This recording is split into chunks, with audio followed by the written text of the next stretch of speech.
I think a lot of fans were split on which side of the bracket was the easiest route for the Dubs. And then there are always those that kind of prioritize revenge rather than path of least resistance, to which I'd say, you probably haven't followed the league long enough if you feel that way. But to each their own. Look, I believe we ended up with the tougher path. Styles make fights, and the style that we're going to have to play these first two rounds, it's not that we can't prevail, but what are we left with? And more importantly, what is Draymond left with? Anyway, I'm getting ahead of myself. Let's focus on the task at hand, the Denver Nuggets. I'd like to start with the X factors because they're often the most interesting subject with a lot of differing in opinions, right? So I'm going to give you mine. You leave yours in the comments. For Denver, it's Aaron Gordon, AG, who is a very nice, versatile defender, and I expect him to be on Wiggins and Clay and try to take away some of their post-ups and ISO situations. But offensively, he's never been able to break out of being a tweener. A guy who played big all his way up into the league, and he's just never truly looked comfortable out on the perimeter. I say all that to say he's the guy they're going to help off and dare to make perimeter shots. Now, with his feet set wide open, he's fully capable of knocking shots down. You can't just Tony Allen him, right? You got to stunt at him and keep him guessing. If he knows that you're just going to let him shoot clean every time, he'll get too comfortable. Sometimes run him off, sometimes close out short. Again, keep him guessing with his shot. And when you do leave him and dare him to make that shot, you also have to be prepared to put a body on him cutting if he never ends up getting the ball. He's very effective on the baseline and obviously feeding off Jokic. And so without two of their best three scorers, AG has to have an impact offensively for them to have a chance to keep up. The X factor for the Warriors, I've split into two players, Otto Porter Jr. and Nemanja Bjelica. How many minutes can the combination of those two play on the Joker? Can they buy some time between those two? They might not get many stops, but can they stretch the Joker out on the other end? Let's just say there's a 5-minute stint where Jokic scores 4 times in the post, but Belly hits 2 threes because Jokic is in the drop coverage. That's only a 2-point swing, right? And so therefore you've bought 5 minutes of time for Draymond and Looney.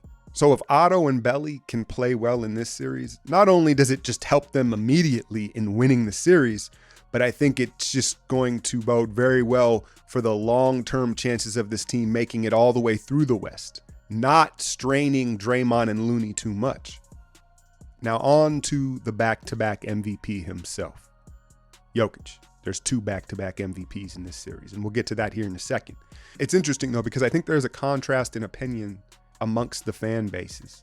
Denver fans seem to be hoping the Warriors try to guard Jokic straight up, while most Warrior fans think, well, let's just guard him straight up with Draymond. And of course, the reality is always something in between. It's going to be a chess match that will change really possession by possession. And the Warriors are going to rely on their team defense to ultimately get it done. And so I think it's very important to understand who the Joker is. At his core, he's a pass-first guy. Now, he's gotten much better at looking for his when he has to, right? Almost out of necessity with all the injuries this team has had over the years. But if you're a help defender, you have to understand this. He prefers you to commit to him early so he can get guys open shots.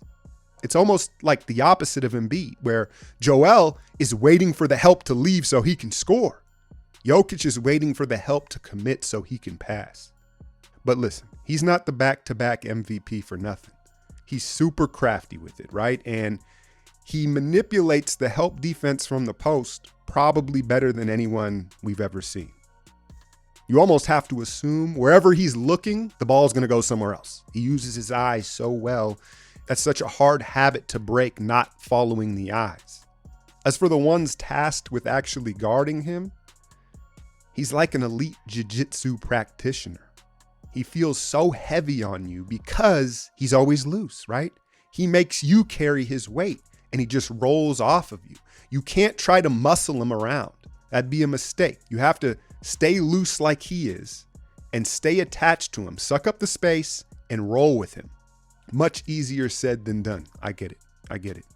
All right, some other things to look for. We saw Mike Malone use the hack-a-loony in that late comeback already in the regular season.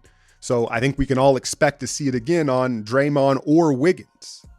If it does become a real issue throughout the series, I expect a closing lineup of Steph, Poole, Clay, Otto, and Draymond, with BDD probably staring down Malone after every free throw made. Again, maybe I'm getting ahead of myself. Another question that I think is at the top of Dub Nation's mind is, how much does Kuminga play? Look, I think it will take foul trouble probably to get him on the floor. You already know Steve is going to go with Andre, and rightfully so. But you do look at Uncle Jeff and AG as two matchups that would make sense for Kuminga on paper. And then you consider the fact that Denver is not a pick and roll team. I think that also helps his cause, because that's probably where he's weakest at this stage in his career defensively. So hopefully he can get his feet wet, right? Because we're going to need him at some point on this journey. I think what we'll see Kerr do is sub him in late in quarter possessions, like we've seen him do with GP2 at times, right? Like, 20 seconds on the clock, sub him in for a defensive stand, just so he does get a taste of the playoffs and he can say he's played. But I just don't see him being scheduled into the rotation, at least initially. Maybe by game 3 or 4, things have changed, and that's the counter move that Kerr goes to. There isn't a whole lot of tape of these two teams healthy this season, right? Draymond missed all 4 matchups. Obviously, Steph has been out here. I think we all assume a healthy Steph will feast in this matchup. Jokic has to be on the floor the majority of the time, and that ultimately limits their defensive scheme. Now, I believe Steph will be ready to go. Despite the posturing we're going to see from the Warriors this week, I think he'll be a go game 1. And then you also consider the fact now that Jordan Poole is just as capable of taking over and causing really the same dilemma that Steph does with their drop coverage defense. And so I just don't see Denver being able to keep up. Michael Porter Jr. suffered a setback in late March, rehabbing another back surgery. And it sounds like Jamal Murray just doesn't quite have that trust, that confidence in his knee yet.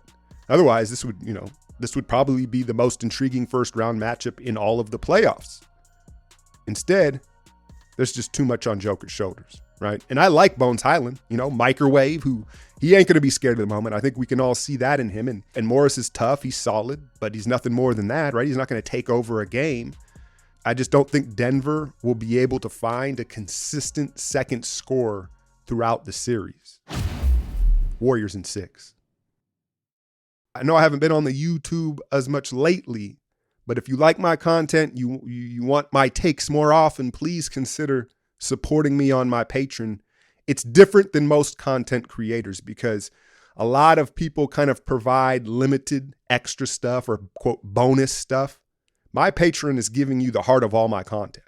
I'll be covering every Warrior game with a thorough play-by-play breakdown throughout these playoffs, as well as other big games, all the way through crowning this year's champ. So I'd appreciate it if y'all go take a look at it. I'm out, y'all.